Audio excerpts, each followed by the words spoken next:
Welcome back to biology and nursing insight. तो आज का हमारा जो टॉपिक है उसमें हम बात करेंगे कंजेनाइटल हार्ट डिफेक्ट की। कंजेनाइटल हार्ट डिफेक्ट जो है ये हम मेनली इसको डिस्कस करते हैं चाइल्ड हेल्थ नर्सिंग के अंदर, क्योंकि कंजेनाइटल का मतलब ही होता है ऐसा कोई डिफेक्ट जो बर्थ टाइम से हो। मतलब कंजेनाइटल मतलब बर्थ से। तो अगर बर्थ से कोई चीज़ें हैं तो वो मेनली हमें चाइल्ड में ही देखने को मिलेगी, क्योंकि उसी एज में हम उसे क्योर कर सकते हैं ईजिली। तो ये टॉपिक हमारे पीडियाट्रिक नर्सिंग का है। तो चलिए हम बात करते हैं कंजेनाइटल हार्ट डिफेक्ट की। तो सबसे पहले हम जानेंगे कि कंजेनाइटल हार्ट डिफेक्ट जो है ये होता क्या है। इसके इंट्रोडक्शन की अगर हम बात करें तो congenital cardiovascular disorder are structural और functional abnormality of the heart and blood vessels present at birth. जैसे मैंने आपको बताया कि कंजेनाइटल जो है उसका मतलब ही होता है कि ऐसी कोई एबनॉर्मेलिटी जो बर्थ के टाइम पे प्रेजेंट हो। अब यहाँ हम हार्ट की बात करें, मतलब यहाँ हमारा कौन सा सिस्टम आएगा, कार्डियोवैस्कुलर सिस्टम। कार्डियोवैस्कुलर में हमारे हार्ट एंड ब्लड वेसल्स आते हैं। तो यहाँ हम ब्लड वेसल्स एंड हार्ट से रिलेटेड जितने भी डिफेक्ट या एबनॉर्मेलिटीज़ हैं वो उनके नॉर्मल फंक्शन में हो, कि उनका जो नॉर्मल फंक्शन था वो ना हो कि अब एबनॉर्मल हो गया, या उनके स्ट्रक्चर में हो। तो ऐसा कोई भी कंडीशन जो कि उनके नॉर्मल कंडीशन से हट के हो तो उसे ही हम यहाँ डिस्कस करेंगे। अब ये मोस्ट कॉमन डिफेक्ट होता है। अगर कंजेनाइटल डिफेक्ट की बात करें तो सबसे ज़्यादा जो डिफेक्ट हमें देखने को मिलता है वो हमें कार्डियोवैस्कुलर सिस्टम के अंदर ही देखने को मिलता है। और ये इम्पैक्ट बहुत ज़्यादा डालता है बच्चों की लाइफ स्टाइल पे, क्योंकि उनका जो हेल्थ है, उनकी पूरी जो बॉडी की कंट्रोलिंग है हमारी, मेनली वो कार्डियोवैस्कुलर सिस्टम ही उसे सप्लाई प्रोवाइड करवाता है हमारी पूरी बॉडी को। तो अगर कार्डियोवैस्कुलर सिस्टम ही हमारा अफेक्टेड हो रहा है तो चाइल्ड का एक हेल्थ जो है वो बहुत ज़्यादा इम्पैक्ट होगा उन चीज़ों से। अगर इसे हम अर्ली एज में, जैसे कि जब बच्चा बर्थ के टाइम पे ही हम डायग्नोस कर लें, चीज़ों को आइडेंटिफाई कर लें, तो ये क्योर करने में हमारे लिए ईजी हो जाता है। जो बच्चा है वो अर्ली रिकवर हो जाता है। तो इसके इंट्रोडक्शन में हम ये देख सकते हैं कि कंजेनाइटल हार्ट डिफेक्ट जो है या कंजेनाइटल कार्डियोवैस्कुलर डिफेक्ट जो है ये हमारे हार्ट या ब्लड वेसल्स में किसी भी टाइप का डिफेक्ट है उसके फंक्शन में, उसके स्ट्रक्चर में, जिसकी वजह से जो एक चाइल्ड है उसकी हेल्थ पे इम्पैक्ट पड़ता है। अगर इसे हम अर्ली स्टेज में डायग्नोस कर लेंगे तो हम इसे ईजिली क्योर कर पाएंगे। तो ये हमारा इंट्रोडक्शन है। अब अगर हम बात करें कि जो कंजेनाइटल हार्ट डिफेक्ट है इसे हम कितने टाइप्स में डिवाइड कर सकते हैं, तो मेनली हम इसे 2 टाइप्स में डिवाइड करते हैं, acyanotic and cyanotic heart defect. Cyanotic का मतलब होता है ब्लूइश, मतलब जहाँ ब्लूइश डिस्कलरेशन हो जाएगा बॉडी को, उस कंडीशन को हम साइनोटिक कंजेनाइटल हार्ट डिफेक्ट बोलेंगे। जबकि एसाइनोटिक जहाँ पे ब्लूइश डिस्कलरेशन नहीं हो रहा है। तो ये 2 मेन हमारे टॉपिक्स हैं आज के। तो आज हम जो डिस्कस करेंगे वो हमारा टॉपिक होगा एसाइनोटिक कंजेनाइटल हार्ट डिफेक्ट। अब मैं इसको आपको समझाती हूँ एक फिगर से कि कंजेनाइटल हार्ट डिफेक्ट जो है ये कैसे हमारा अफेक्ट करता है। मान लीजिए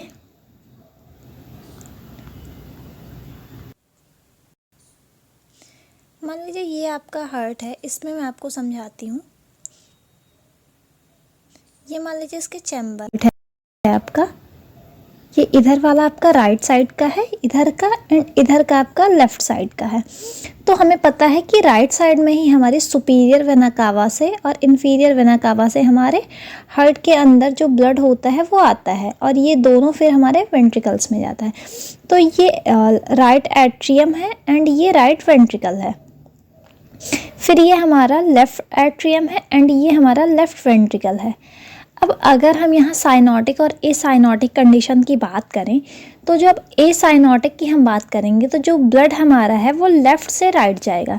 मतलब ब्लड फ्लो की जो डायरेक्शन होगी, हम इसे कलर चेंज करके भी समझ सकते हैं। यहाँ पे जो ब्लड का फ्लो होगा वो इधर से इधर साइड पे होगा। मतलब ये हमारा लेफ़्ट से राइट में जा रहा है। लेफ़्ट से राइट जाने का क्या मतलब है, यहाँ ब्लूइश डिस्कलरेशन नहीं होगा। ब्लूइश डिस्कलरेशन क्यों नहीं होगा, क्योंकि जो ब्लड है वो पहले से ही हमारा ऑक्सीजनेटेड हो चुका है।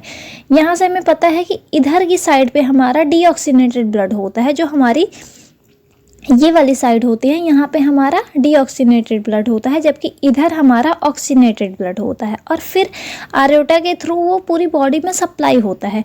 तो अगर हमारा ऑक्सीजनेटेड ब्लड जो है, यहाँ ऑक्सीजनेटेड ब्लड था वो हमारा गया है इधर, तो मतलब वो पूरी बॉडी में ऑक्सीजनेटेड ब्लड को ही सर्कुलेट करेगा, वहाँ पे हमारा कोई भी ब्लूइश डिस्कलरेशन नहीं होगा।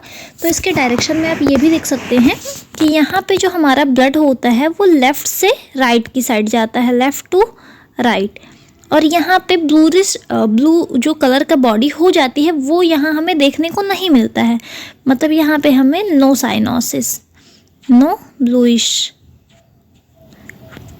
तो होप आपको ये समझ आ रहा है कि ये ब्लूइश वाला जो है ये क्या है। यहाँ पे हमारा लेफ़्ट टू राइट जा रहा है और यहाँ पे हमारा एसाइनोटिक है कंडीशन, मतलब जो ब्लू है हमारी बॉडी वो इस कंडीशन में नहीं होती है।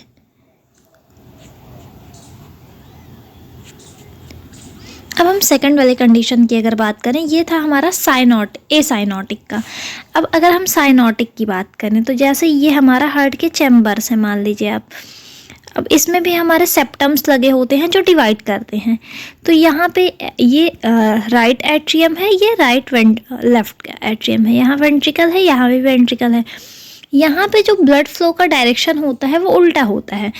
यहाँ पे जो हमारा ब्लड का फ्लो डायरेक्शन होगा वो होगा हमारा राइट टू लेफ़्ट, मतलब ये राइट से लेफ़्ट को जा रहा है। राइट से लेफ़्ट जाने का क्या मतलब है, यहाँ पे हमारे डीऑक्सीनेटेड ब्लड थे। अब डीऑक्सीनेटेड जो ब्लड था वो हमारा लेफ़्ट साइड चला गया है बिना ऑक्सीनेटेड हुए। अब वो किसी भी रीज़न से चला गया, इनके सेप्टम में कोई डिफेक्ट था या फिर जो वॉल्व हैं वो प्रॉपर्ली क्लोज नहीं हुए, जो भी रीज़न हो, बट यहाँ पे जो डीऑक्सीनेटेड ब्लड था, यहाँ पे जो हमारी बॉडी से अभी आया ही था डीऑक्सीनेटेड, वो बिना प्यूरीफाई हुए, बिना लंग्स में गए ही सीधा हमारे लेफ़्ट साइड पे पहुँच गया। फिर लेफ़्ट साइड से ही हमें पता है कि पूरी बॉडी में चला जाएगा। तो फिर इससे क्या अफेक्ट होगा कि जो बॉडी होगी बच्चे की वो ब्लू कलर की हमें दिखाई देगी। तो यहाँ पे हमें ब्लू कलर का बेबी देखने को मिलेगा, मतलब बेबी का जो स्किन है वो ब्लू हो जाएगी, और यहाँ पे नहीं होता है हमारा। अब हमें डायरेक्शन याद रखना है कि ये हमारा एसाइनोटिक का है एंड ये हमारा साइनोटिक का है। ये किसका है, साइनोटिक का, और ये हमारा एसाइनोटिक का है। ये वाला हमारा एसाइनोटिक का कंडीशन है। तो होप आपको समझ आ रहा है कि क्या डिफरेंस है मेनली एसाइनोटिक में और साइनोटिक में। एसाइनोटिक का जो डायरेक्शन है इसका, ये हमें हेल्प करती है ऑब्जेक्टिव में, जब हम कॉम्पिटिटिव एग्ज़ाम देते हैं या हमारे यूनिवर्सिटी पेपर में भी क्वेश्चंस इससे आते हैं कि साइनोटिक की डायरेक्शन क्या है ब्लड फ्लो की, एंड जो हमारा एसाइनोटिक है उसकी क्या डायरेक्शन है। तो एसाइनोटिक मतलब वहाँ पे जो ब्लूइश डिस्कलरेशन हो रही थी बॉडी की वो नहीं हो रही है। तो वो क्यों नहीं होगी, क्योंकि जो बॉडी है पूरी बॉडी में उसके ऑक्सीनेटेड ब्लड सप्लाई हो रहा है। ऑक्सीनेटेड ब्लड सप्लाई हो रहा है मतलब लेफ़्ट में वो पहले आ चुका है एक बार, वो प्रॉपरली लंग्स में जाके प्यूरीफाई हो के वहाँ से, और ऑक्सीनेटेड हो के लेफ़्ट लंग्स में लेफ़्ट हमारे एट्रियम में आ चुका है। अब वो उसके लेफ़्ट एट्रियम या वेंट्रिकल से फिर राइट साइड में जाता है, तो उस कंडीशन को हम बोलते हैं एसाइनोटिक कंडीशन या डिफेक्ट। अब अगर वो राइट से सीधा चला जाएगा बिना प्योरीफिकेशन के, तो वो ब्लू कलर का बेबी का स्किन हमें दिखेगा, क्योंकि वहाँ पे जो लंग्स तक हमारा ब्लड पहुँचा ही नहीं है, वहाँ पे वो प्यूरीफाई भी नहीं हुआ है और उसमें कार्बन डाइऑक्साइड ही अभी था, और वैसे ही वो पूरी बॉडी में सर्कुलेट हो गया है। तो ये हमारा बेसिक कॉन्सेप्ट है जो हमें साइनोटिक और एसाइनोटिक डिफेक्ट के लिए पता होना चाहिए कि किस में हमारे कौन से कंडीशंस हैं। चलिए अब हम आगे बात करते हैं। ये देखिए, आपको इस फिगर से भी समझ आएगा कि साइनोटिक और एसाइनोटिक में क्या क्या डिसीज़ होते हैं। ये दिया है एसाइनोटिक का कंडीशन है, ये हमारा, ये है एसाइनोटिक का जिसमें आपको बच्चा दिख रहा है पिंक कलर का, ये है हमारा एसाइनोटिक का। साइनोटिक का ये वाला है हमारा, ये वाला है साइनोटिक का। तो यहाँ पे आपको दिख रहा है कि जो बेबी है वो ब्लू कलर का इसका हो रहा है। अब यहाँ देखिए दिया है साइनोटिक कंडीशन। यहाँ पे हम मेनली एक दो डिसीज़ पढ़ते हैं। मेन जो हमारी डिसीज़ होती है साइनोटिक वाले में वो होती है टेट्रालॉजी ऑफ फैलोट, जबकि एसाइनोटिक में हमारे बहुत सारे देखने को मिलते हैं। एट्रियम डिफेक्ट होता है, वेंट्रिकुलर डिफेक्ट होता है, बहुत सारे डिफेक्ट हमें देखने को मिलते हैं। पेटेंट डक्टस आर्टेरियोलस देखने को मिलता है।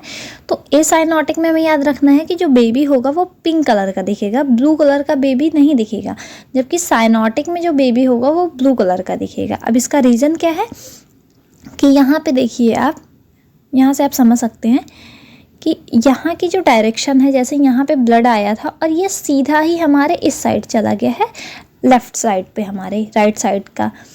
तो यहाँ पे वो लंग्स तक नहीं गया, प्यूरीफाई नहीं हुआ, तो इस रीज़न की वजह से वैसे वो पूरी बॉडी में सर्कुलेट हो गया है। जबकि हम अगर बात करें एसाइनोटिक की, तो यहाँ पे हमारा प्यूरीफाइड ब्लड जो है वो रिवर्स बैक हो रहा है, तो इससे कोई इफेक्ट नहीं होगा क्योंकि वो प्यूरीफाइड है। फिर वो हमारे राइट साइड में जाए या लेफ्ट साइड में, वो बॉडी पे अफेक्ट नहीं करेगा। अफेक्ट तो करेगा क्योंकि ये एक एबनॉर्मल कंडीशन है, बट जो साइनोसिस कॉज कर रहा है उसका रीज़न ये नहीं होता है। तो ये आपका बेसिक है जो आपको पता होना चाहिए कि साइनोटिक और एसाइनोटिक में क्या डिफरेंस है हमारे मेनली। अब चलिए हम बात करते हैं सबसे पहले एसाइनोटिक कंडीशन की, जो हमने सबसे पहले आज पढ़ना है। एसाइनोटिक हार्ट डिफेक्ट जो है, इसमें मैंने आपको बताया कि ये लेफ़्ट टू राइट शंट में जाती है। लेफ़्ट टू राइट शंट का मतलब यहाँ पे आपको पता होना चाहिए कि लेफ़्ट टू राइट का यहाँ मतलब क्या है।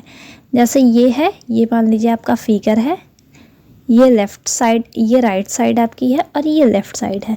अब यहाँ पे आपको पता है कि कौन कौन से ब्लड किस टाइप के होंगे।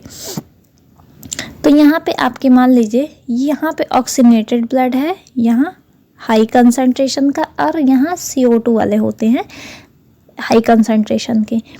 तो अब ये ऑक्सीनेटेड वाला ब्लड जो है वो इधर जा रहा है, लेफ़्ट टू राइट जा रहा है, तो यहाँ पे साइनोटिक नहीं होगा, एसाइनोटिक होगा। एसाइनोटिक मतलब यहाँ पे कोई भी ब्लू कलर का बेबी नहीं देखने को मिलेगा हमें।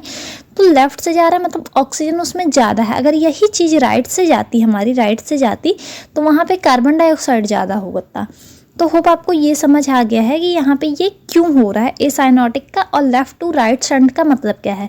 ये लेफ़्ट से राइट जाने का इसका यही मतलब है कि यहाँ पे हमने ऑक्सीनेटेड ब्लड को फिर से हमारा वो राइट साइड में गया है।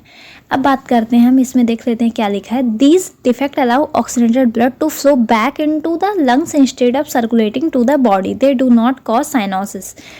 ये डिफेक्ट जो है ये ऑक्सीनेटेड ब्लड को रिवर्ट बैक कर देता है, मतलब वो लंग्स में जाए या फिर वो राइट साइड में दोबारा से चले जाती हैं। मतलब अब वो राइट साइड में गई है तो दोबारा से वो लंग्स में जाएगी। इसमें हमें कोई भी साइनोसिस देखने को नहीं मिलती है। साइनोसिस वर्ड का मतलब ही होता है bluish discolouration of the skin, मतलब बच्चा जो है उसकी जो स्किन है वो ब्लू कलर की हो जाती है। तो ये हमारा होता है एसाइनोटिक कंडीशन। अब एसाइनोटिक कंडीशन में हमारे बहुत सारे डिफेक्ट देखने को मिलते हैं अलग अलग। तो एसाइनोटिक की क्लासिफिकेशन की अगर हम बात करें तो फर्स्ट है हमारा AST। AST मतलब एट्रियल सेप्टल डिफेक्ट।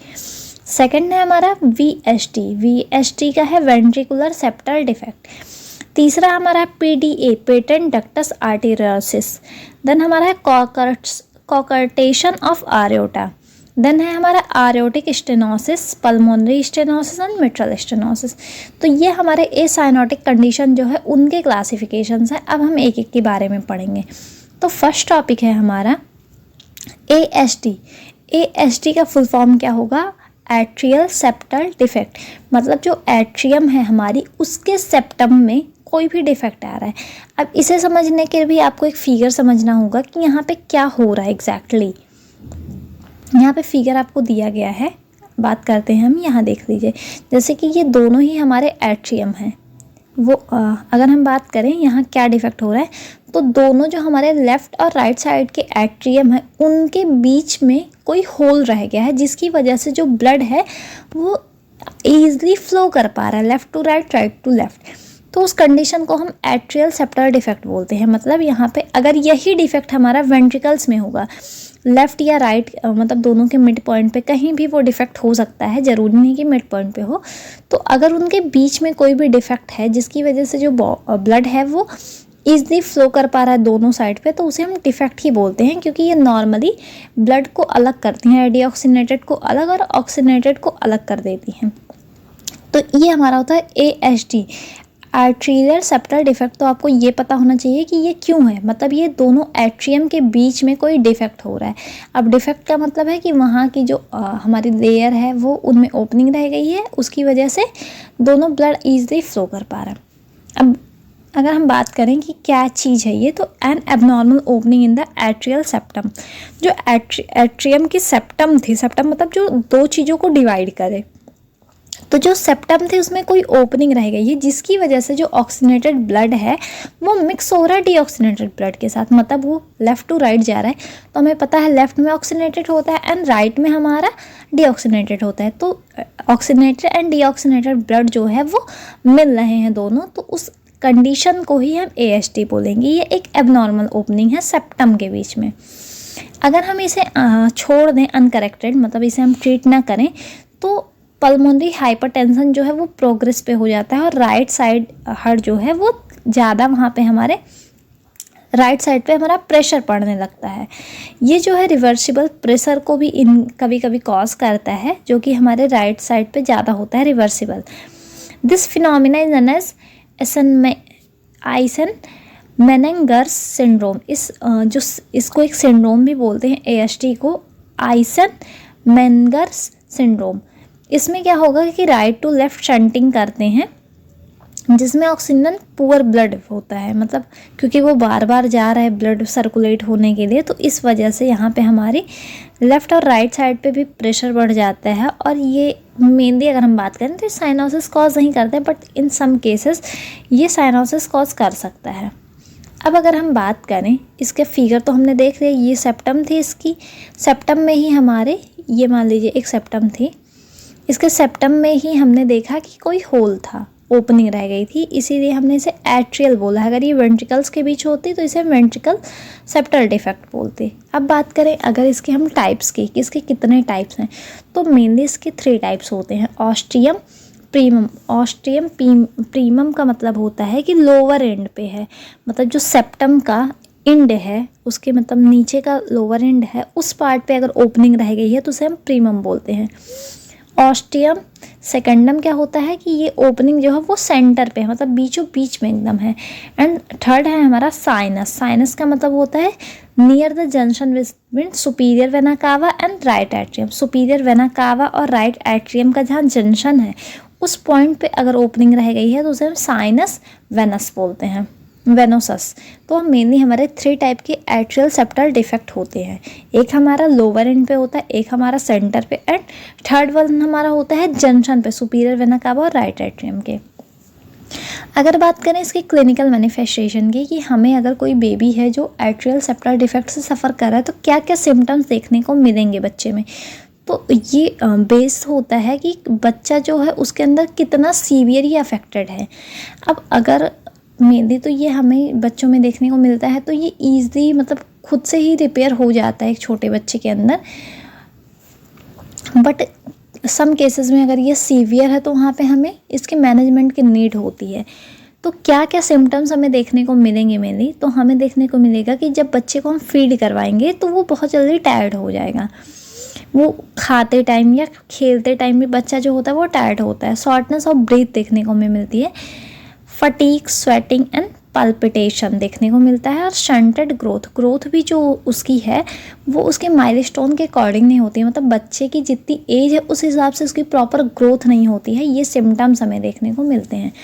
अब अगर हम मैनेजमेंट की बात करें तो जैसे मैंने बताया कि ये जो है ये खुद से ही क्लोज हो जाता है, तो ये एक स्पॉन्टेनियस कंडीशन है। तो 20% जो एट्रियल सेप्टल डिफेक्ट है ये फर्स्ट ईयर में हमारे लाइफ में जब चाइल्ड ग्रो करता है तो स्पॉन्टेनियसली खुद ही ये रिकवर हो जाती है। लेकिन अगर ये इसका डिफेक्ट ज़्यादा है, मतलब ये रिकवर नहीं हो सकता है, तो हम क्या करेंगे, तो यहाँ पे एग्जांपल दिया है for defect of 3 to 8 mm। अगर 3 से 8 mm का या उससे भी स्मॉलर है ये डिफेक्ट, तो वहाँ पे हम सपोर्टिव मेडिकल मैनेजमेंट दे सकते हैं, जैसे कि डाइजॉक्सिन दे सकते हैं, डायरेटिक दे सकते हैं और प्रोफाइलैक्टिक एंटीबायोटिक देते हैं, जिससे खुद ही ट्रीट हो जाता है। अब अगर ये 8 mm से ज़्यादा है तो यहाँ पे हमें सर्जिकल रिपेयर करना पड़ेगा, मतलब सर्जिकली हम इसे रिपेयर करेंगे। अब अगर ये खुद से नहीं, स्कूल एज तक का एक बच्चा है जिसमें हमने मेडिसिन भी दे दी, लेकिन ये जो डिफेक्ट था वो खुद से क्लोज नहीं हुआ है, तो वहाँ पे भी हमें सर्जिकल रिपेयर की ज़रूरत होती है। अब सर्जिकल रिपेयर में हम करते क्या हैं, तो स्टिच के थ्रू या कुछ स्पेशल पैचेस आते हैं जिससे हम इसे क्लोज कर देते हैं। मटेरियल जो होता है पैच का, अगर हम उसकी बात करें तो वो पेशेंट का खुद का पेरिकार्डियम हो सकता है या फिर बोविडिन पेरिकार्डियम, जो कि हमारा मेनली एक सिंथेसाइज मटेरियल होता है। तो ये हमारे मैनेजमेंट का तरीका होता है। मेनली हमें देखने को मिलता है कि 1 ईयर तक के बेबी में ये खुद ही स्पॉन्टेनियसली क्लोज हो जाता है, हमें वहाँ ट्रीट नहीं करना पड़ता है। अगर 3 से 8 mm का है ये और बच्चे का स्कूल मतलब अभी वो स्कूल गोइंग एज से कम का है, तो उस कंडीशन में हम बेबी को कुछ मेडिसिन दे सकते हैं। जैसे हम देते हैं यहाँ पर डायरेटिक दे सकते हैं, प्रोफाइलैक्टिक दे सकते हैं, एंटीबायोटिक दे सकते हैं, इससे ये ट्रीट हो जाता है। अगर 8 mm से ज़्यादा का है तो वहाँ पे हमें सर्जिकल रिपेयरमेंट की ज़रूरत होती है। सर्जिकल रिपेयरमेंट में भी हम क्या करते हैं कि उसे स्टिच कर देते हैं, जो ओपनिंग रह गई थी इससे जो ओपनिंग है वो क्लोज़ हो जाती है। अब हम बात करेंगे, ये हमारा था AST। अब हम बात करेंगे VST की। VST से आप क्या समझते हैं? Ventricular septal defect. इसका फुल फॉर्म है वेंट्रिकुलर सेप्टल डिफेक्ट। मतलब जो हमारा एट्रियम के बीच था वो था एट्रियल सेप्टल डिफेक्ट, अब वेंट्रिकुलर के बीच है तो वेंट्रिकुलर सेप्टल डिफेक्ट है। इसमें क्या होगा? An opening in the ventricular septum which allow oxygenated blood to pass from the left ventricle through the opening in the septum and then mix the unoxygenated blood. ये भी same है, बस उसमें atrium से जाके मिल रहा था, यहाँ वेंट्रिकल से जाके मिल रहा है। ये एक मोस्ट कॉमन टाइप है कंजेनाइटल हार्ट डिफेक्ट का, जो कि 14 से लेके 17% बेबी में देखने को मिलता है। तो ये आपके लिए एक इम्पॉर्टेंट क्वेश्चन बन जाता है कि मोस्ट कॉमन जो है वो कौन सा हमारा कंजेनाइटल हार्ट डिफेक्ट है। तो मोस्ट कॉमन हमारा हार्ट डिफेक्ट है VST। ये आपके बहुत सारे ऑब्जेक्टिव में कॉम्पिटिटिव जो क्वेश्चन पेपर क्या सबसे पहले हम इसका फिगर देख लेते हैं। तो यहाँ हमें देखने को मिल रहा है कि ये एक नॉर्मल वेंट्रिकल्स के बीच के स्पेस है जहाँ पे कोई भी हमारी एबनॉर्मलिटी या होल नहीं है। यहाँ पे देखिए आप, कोई भी होल नहीं है, बट यहाँ पे एक होल है जिसके थ्रू ब्लड ईजली जो है वो हमारा लेफ़्ट साइड से राइट साइड को जा पा रहा है। तो ये वेंट्रिकुलर डिफेक्ट है। वेंट्रिकुलर का मतलब वेंट्रिकुलर्स के बीच में है, तो इसे वेंट्रिकुलर सेप्टल डिफेक्ट हम बोलते हैं। अब हम बात करेंगे इसके क्या क्या हमारे सिम्टम्स देखने को मिलेंगे मेनली। तो हमें पता है कि इसके भी कुछ सिम्टम्स होंगे जो इसके सीवियरिटी के बेस पे होंगे, मतलब कितना सीवियर ये कंडीशन हुआ है उसके बेस पे। तो अगर ये स्मॉलर VST है, स्मॉलर VST का मतलब है कि इसकी जो ओपनिंग है वो 3 mm से कम है, तो यहाँ पे हमें कोई भी सिम्टम्स देखने को नहीं मिलते हैं। अगर मॉडरेट है मतलब 3 to 6 mm का है तो वहाँ पे हमें कुछ सिम्टम्स देखने को मिलते हैं as like dyspnoea, tachypnoea, excessive exercise intolerance, delayed growth, feeding difficulty, recurrent respiratory tract infection, features of cardiac failure, cardiomyopathy. ये सारे सिम्टम्स हमें देखने को मेनली मॉडरेट में मिलते हैं। अगर हम बात करें लार्ज VST की, तो यहाँ पे मतलब जब वो 6 mm से ज़्यादा का है तो वहाँ पे हमें साइनोसिस देखने को मिलेगी, क्लम्बिंग देखने को मिलेगी और राइट वेंट्रिकुलर हाइपरट्रॉफी भी देखने को मिलेगी। मतलब जो वेंट्रिकल्स हैं उसके वो जो उसकी होती है, उसकी साइज जो होती है वो भी हमें बढ़ी हुई मिलेगी। जैसे यहाँ पे हम इसको हाईलाइट कर सकते हैं कुछ चीज़ें। जैसे स्मॉलर VST है तो हमें देखने को मिलेंगी क्या चीज़ें वहाँ पे कि 3 mm होगा, अगर मॉडरेट है तो 3 to 6 mm होगा, अगर लार्ज है तो वहाँ पे हमारा 6 mm से ज़्यादा का होगा। लेस वाले में हमें स्मॉलर VST में कोई भी सिम्टम्स देखने को नहीं मिलते हैं। मॉडरेट में हमें सिम्टम्स देखने को मिलते हैं बट सीवियर नहीं देखने को मिलते हैं सिम्टम्स, और लार्ज वाले में हमें बहुत ज़्यादा देखने को मिलते हैं। अब हम बात करेंगे कि इसे हम डायग्नोस कैसे कर सकते हैं। तो डायग्नोसिस के मेनली हमें पता है, हमें हिस्ट्री कलेक्शन करना होता है, फिजिकल एग्जामिनेशन करना होता है, देन हम कार्डियक अस्कल्टेशन करेंगे। कार्डियक अस्कल्टेशन से हमें क्या देखने को मिलेगा? मरमर जो साउंड होता है उससे हम आइडेंटिफाई कर पाएंगे कि हार्ट में कोई एबनॉर्मेलिटी है। ECG कर सकते हैं हम यहाँ, चेस्ट एक्सरे कर सकते हैं, इकोग्राम कर सकते हैं, कार्डियक कैथराइजेशन कर सकते हैं, ड्रॉपलर स्टडी करते हैं यहाँ पे हम। ये सारे डायग्नोसिस के मेथड होते हैं। यहाँ पे हम मैनेजमेंट की बात करें तो यहाँ पे हम इसको क्लोज करने के डैक्रॉन पैचेस का यूज़ करते हैं।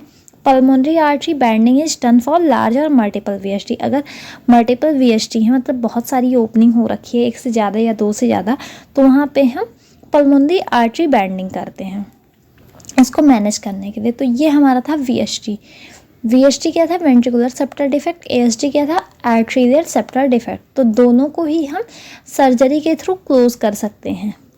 अब बात करेंगे हम PDA की। PDA का क्या मतलब होता है? Patent ductus arteriosus. इसमें क्या होता है? persistence of the fetal ductus arteriosus allowing abnormal blood flow between the aorta and pulmonary artery। जो fetal की डक्टस आर्टरारिस होती है वो प्रॉपरली वर्क नहीं कर पाती है, क्लोज नहीं हो पाती है आफ्टर द बर्थ। ये जब फीटल सर्कुलेशन हम पढ़ते हैं तो हमें वहाँ पे डक्टस आर्टरारिस देखने को मिलता है। तो ये जो होती है एबनॉर्मल ब्लड फ्लो को अलाउ करती है, जो पीडीए की कंडीशन है। इसमें आर्योटा और पल्मोनरी आर्टरी जो है उनके बीच में ब्लड फ्लो होने लगता है। हमें पता है कि आर्योटा का क्या काम है एंड पल्मोनरी आर्टरी का। पल्मोनरी आर्टरी जो है वो ब्लड को लंग्स तक लेके जाती है कि वहाँ पे प्यूरिफिकेशन हो पाए, जबकि जो आर्योटा होता है वो ब्लड को सप्लाई करता है बॉडी में। तो इन दोनों के बीच में ओपनिंग जो रह जाती है, नॉर्मल ब्लड फ्लो होने लगता है, उस कंडीशन को हम पीडीए बोलते हैं। इसमें हमें क्या क्या सिम्टम्स देखने को मिलेंगे, तो इसमें भी हमें डिस्निया देखने को मिलेगा, फटीग देखने को मिलेगा, पुअर ग्रोथ देखने को मिलेंगे, रेस्पिरेटरी इन्फेक्शन देखने को मिलेंगे, कंटिन्यूस मरमर साउंड हमें देखने को मिलेगी, हार्ट रेट जो होगा वो इंक्रीज़ होगा, पल्स पाउंडिंग होगी और वाइडन पल्स प्रेशर हमें देखने को मिलेगा। ये सारे इसके क्लिनिकल फीचर्स हैं। अब इसके मैनेजमेंट की बात करें तो अगर स्मॉल पीडीए है तो ये स्पॉन्टेनियसली क्लोज हो जाता है, यहाँ पे हमें कोई भी एक्स्ट्रा मैनेजमेंट करने की ज़रूरत नहीं होती है। अगर ये मॉडरेट है तो वहाँ पे हमें 2 ईयर तक का हम वेट कर सकते हैं कि 2 साल का बच्चा हो जाए या फिर 10 kg वेट उसका हो जाए। अब अगर ये सीवियर कंडीशन है तो वहाँ पे हमें सर्जिकली की रिक्वायरमेंट होती है, सर्जिकली उसे हम क्लोज करते हैं। इंडोमेथासिन जो होता है 0.2 mg पर kg पर डोज जो होती है पीडीए के क्लोजर में हेल्प करती है, और आइबोप्रोफेन हम देते हैं जब इंडोमेथासिन देते हैं, मतलब अगर उसे कॉन्ट्राइंडिकेटेड है तो आइबोप्रोफेन हम दे सकते हैं बच्चे को। ये इसका मैनेजमेंट होता है। अब हम बात करेंगे अपने तीसरे कंडीशन की हमारे, जो कि है कोकर्टेशन ऑफ द आर्योटा। कोकर्टेशन जो है यहाँ क्या होता है, narrowing of the aorta leading to high blood pressure in the upper body and weak pulses in the lower body. इसमें क्या होता है हमारा, तो जो हमारा कॉर्कटेशन होता है, कॉर्कटेशन ऑफ द आर्योटा, इसमें क्या होती है, जो आर्योटा हमारा होता है वो नैरो हो जाता है। अब आर्योटा अगर नैरो हो रहा है तो आर्योटा ही हमारी पूरी बॉडी को सप्लाई कर रहा था, तो उसकी वजह से जो अपर बॉडी के पार्ट होंगे वहाँ पे बॉडी में हमारी ब्लड का प्रेशर हाई होगा, जबकि जो हमारे लोअर बॉडी पार्ट्स होंगे वहाँ पे वीक पल्स हमें देखने को मिलेगी। अब इसके अगर सिम्टम्स की बात करें हम कोकर्टेशन ऑफ आर्योटा की, तो यहाँ पे हमें हाई ब्लड प्रेशर कहाँ देखने को मिलेगा, आर्म्स में, मतलब जो अपर बॉडी पार्ट्स हैं वहाँ पे high blood pressure, and lower जो पार्ट है जैसे लेग, वहाँ पे हमें लो ब्लड प्रेशर देखने को मिलेगा। यहाँ पे भी हमारी डिलेड या वीक फीमोरल पर जो फीमोरल पल्स है वो हमें वीक देखने को मिलेगी, जबकि ब्रेकियल जो पल्स होगी हमारी वो हमें स्ट्रॉन्ग देखने को मिलेगी, क्योंकि वो अपर पार्ट है नहीं कि लोअर पार्ट है। इंटरमिटेंट क्लॉडिकेशन होगा, यहाँ पे पेन होगा, वीकनेस उसके पैरों में फील होगी। कभी कभी जो पैर और हाथ हैं उसके बहुत ज़्यादा ठंडे पड़ जाएंगे, क्योंकि जो प्रॉपर ब्लड सप्लाई एक नॉर्मल रेंज में होती है वो नहीं हो रही है। तो ये सारे इसके क्लिनिकल मैनिफेस्टेशन होंगे। डायग्नोसिस की बात करें तो यहाँ हम ईसीजी करेंगे ताकि हम वेंट्रिकुलर हाइपोट्रोफी को आइडेंटिफाई कर पाएँ। चेस्ट एक्सरे करेंगे, बैरियम सैलो करेंगे, ईको भी हम यहाँ कर सकते हैं, एंड कलर डॉपलर करते हैं हम यहाँ। मैनेजमेंट पे हमारे मैनेजमेंट होते हैं, फर्स्ट हमारा होता है बैलून डायलेशन। बैलून डायलेशन में हम क्या करते हैं, मतलब उसको डायलेट करते हैं जो आर्योटा होता है, क्योंकि वो नैरो हो गया बैलून, और रिसेक्शन कर सकते हैं, जैसे कि जो नैरोइंग सेगमेंट है उसके हम उसे रिसेक्शन कर दें। तो ये हमारे 2 मेथड होते हैं इसको मैनेज करने के।